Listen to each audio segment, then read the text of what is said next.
Hello friends, मेरे YouTube channel में आप सभी का स्वागत है। तो देखते हैं क्या है आज की स्टोरी। इसका टाइटल है द क्लेवर कैप सेलर। इसका मतलब हो गया कि चालाक कैप सेलर यानी टोपी विक्रेता, यानी कि टोपी बेचने वाला। चालाक या फिर चतुर टोपी विक्रेता, ये हो गया स्टोरी का title. Once upon a time, there was a clever cap seller who used to go from one village to another to sell caps so that he could make a living. Once upon a time का मतलब हो गया एक समय की बात है। There was a clever cap seller, एक चालाक कैप सेलर था।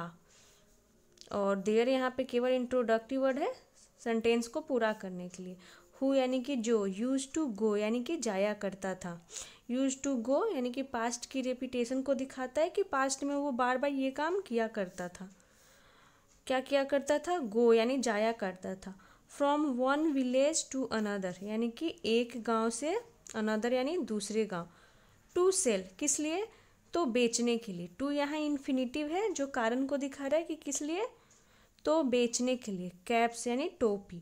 सो दैट ताकि, he could make a living ताकि वह, कुड यानी कि सके, कैन का पास्ट हो गया कुड, मेक अ लिविंग का मतलब हो गया कि जो अपना जीवन यापन कर सके, जिससे वो अपना जीविका चला सके, घर चला सके। इसके लिए वो एक गांव से दूसरे गांव टोपी बेचने जाया करता था। वन डे एक दिन, he was passing through a forest to reach a village. He was passing यानी कि वो गुजर रहा था। पास्ट कंटिन्यूअस को दिखा रहा है, पास्ट कंटिन्यूअस टेंस को। ही was passing through a forest यानी कि एक जंगल से होते हुए, एक जंगल से होकर के, थ्रू ये दिखा रहा है। टू रीच यानी पहुंचने के लिए, अ विलेज यानी कि एक गांव पहुंचने के लिए वो जंगल से गुजर रहा था। इट वाज नून यानी कि दोपहर का समय था। एंड ही फेल्ट टायर्ड यानी कि वो थका हुआ महसूस हुआ, उसे थका हुआ महसूस हुआ। फील की सेकंड फॉर्म फेल्ट हो गई। सो इसीलिए, ही सैट डाउन वह बैठ गया, अंडर अ ट्री तो उसे थका हुआ महसूस हुआ, इसीलिए वो set down under a tree यानी कि एक पेड़ के नीचे वो बैठ गया। टू टेक रेस्ट यानी कि टेक रेस्ट यानी आराम करने के लिए। एज कूल ब्रीज ब्लू ही सून फेल अस्लीप। एज यानी कि जैसे ही ठंडी हवा चली,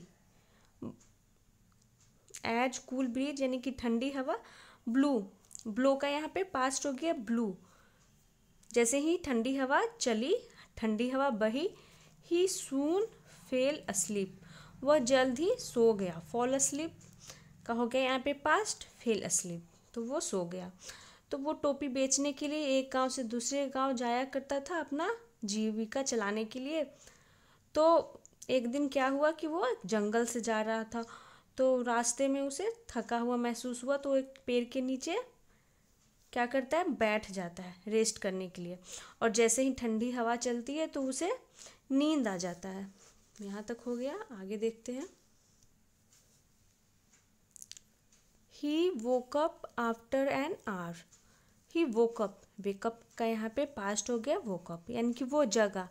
आफ्टर एन आवर यानी कि एक घंटे के बाद वो जगा।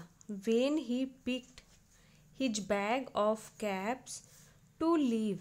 वेन यानी जब, ही पिक्ड उसने उठाया, हिज बैग अपना बैग, ऑफ कैप्स यानी कि टोपियों का बैग जब उसने उठाया, टू लीव यानी जाने के लिए।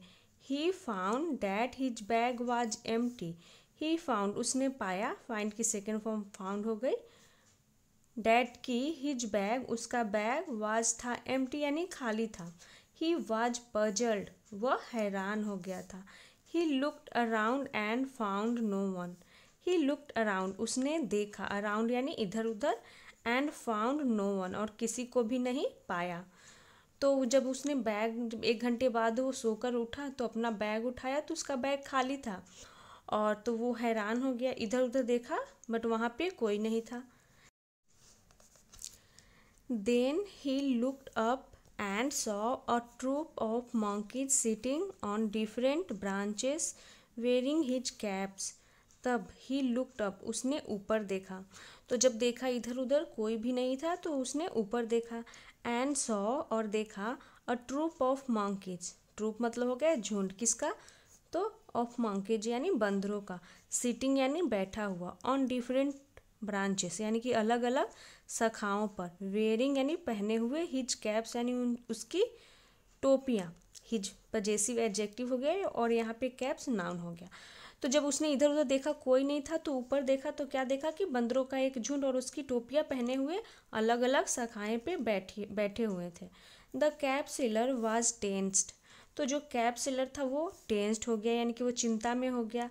How should I get my caps back, यानी कि वो चिंता में आ गया कि अब कैसे मैं अपनी कैप्स वापस पाऊँ। थॉट द कैप सेलर, यानी कि कैप सेलर जो था टोपी विक्रेता, उसने सोचा। तो यहाँ तक हो गया कि उसने सोचा कि अब मैं कैसे अपनी टोपी वापस पाऊँ, वो चिंता में पड़ गया। He made many hand gestures asking for his caps back. He made many hand gestures का मतलब हो गया कि उसने कई हाथ से इशारे किए। मेक का यहाँ पास्ट हो गया made. Asking for his caps back, asking यानी कि मांगने के लिए, आस्किंग फॉर यानी मांगने के लिए, हिज कैप्स अपनी टोपियों को, बैक यानी वापस। The monkeys did not understand them, तो जो बंदर था वो डिड नॉट अंडरस्टैंड, वो नहीं समझा, देम यानी उन्हें, उनके इशारों को वो नहीं समझा। उसने कैप सेलर ने कई हाथ से इशारे किए, कोशिश किया मांगने का, बट वो मंकीज थे वो समझे नहीं।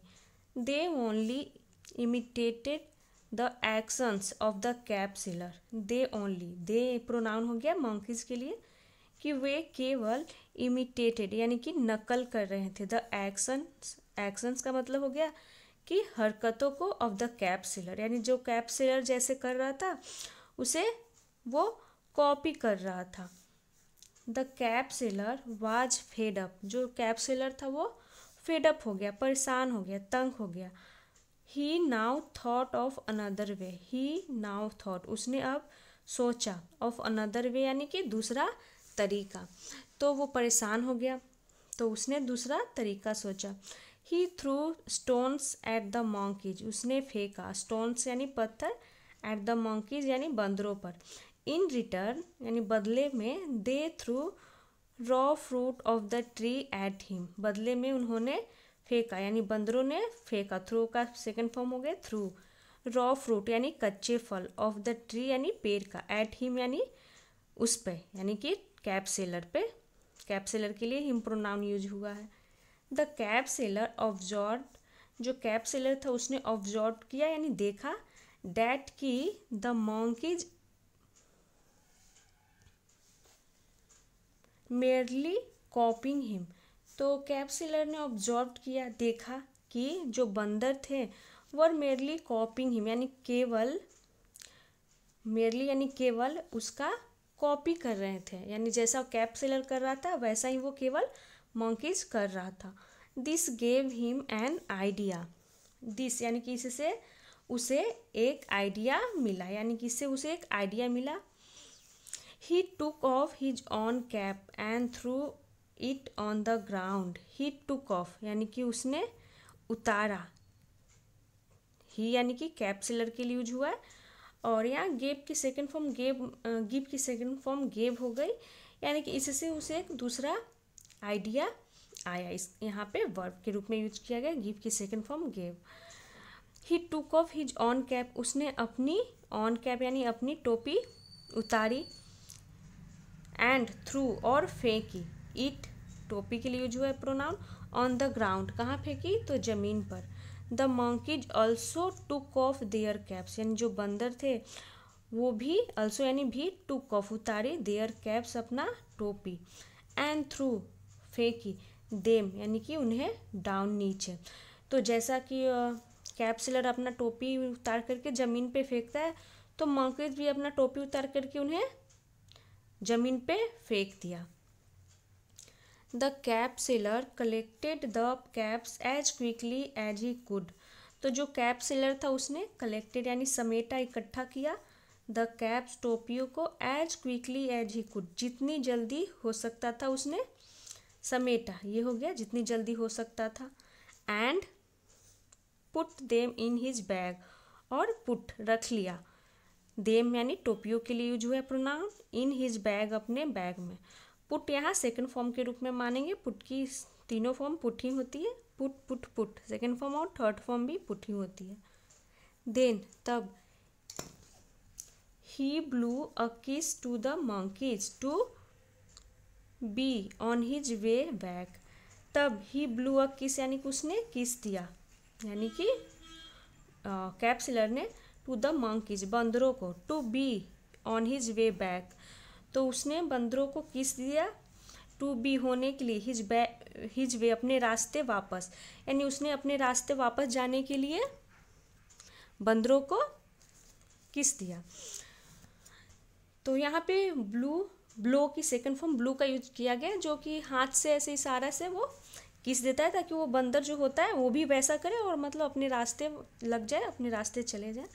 The monkeys also blue kisses at him, तो जो बंदर थे ऑल्सो यानी भी, ब्लू किसेस यानी उन्होंने भी किस दिया एट हिम यानी कि कैप सेलर को, एंड दस, और दस यानी इस प्रकार, क्लेवर कैप सेलर यानी कि चालाक टोपी विक्रेता, गॉट ऑल हिज कैप्स यानी कि मिल गया उसकी सारी टोपियाँ। तो इस तरह से जो टोपी विक्रेता था उसने गेट की सेकंड फॉर्म यहाँ गॉट हो गया कि अपनी सभी टोपियाँ पा लिया, बैक यानी वापस, and went to the village, और वेंट टू चला गया कहाँ, तो गांव, विलेज टू प्रीपोजिशन है जो दिखा रहा है कि गांव की ओर चला गया। टू सेल बेचने के लिए, दो यहाँ टोपियों के लिए यूज हुआ है, एक से ज़्यादा होता है तो, और हम कोई भी चीज़ हमसे दूर हो उसे दिखाने के लिए और एक से ज़्यादा हो तो दोज का यूज करते हैं। तो उन टोपियों को बेचने के लिए वो गांव चला गया। तो ये थी स्टोरी, इसका देखते हैं क्या है स्टोरी का जिस्ट यानी कि सार स्टोरी का। A cool mind can think of easy solutions to complex problems. A cool mind का मतलब हो गया कि एक शांत दिमाग, कैन थिंक सोच सकता है, ऑफ इजी सॉल्यूशंस यानी कि आसान हल समाधान, टू कॉम्प्लेक्स प्रॉब्लम्स यानी कि जटिल समस्याओं का। Presence of mind can get you out of any trouble. Presence of mind का मतलब हो गया कि सूझबूझ समझदारी, can get you out of any trouble आपको किसी भी ट्रबल से बाहर निकाल सकता है। तो प्रेजेंस ऑफ माइंड का मतलब हो गया कि स्थिति को समझकर तुरंत सही फैसला लेना, तो उसे बोलते हैं प्रेजेंस ऑफ माइंड। तो प्रेजेंस ऑफ माइंड आपको किसी भी स्थिति से आपको बाहर निकाल सकता है। तो जैसा कि इस कैप सेलर ने किया, मतलब कि अगर वो उसे टोपी मिलना इम्पॉसिबल था लेकिन वो अपना दिमाग लगाया कि नहीं बंदर हमारा कॉपी करता है, तो वो वैसा ही कॉपी किया, तो उसे वो अपना टोपी भी वापस मिल गया आसानी से। तो यही है story the clever cap seller की। तो मिलते हैं नेक्स्ट वीडियो में। Thanks for watching.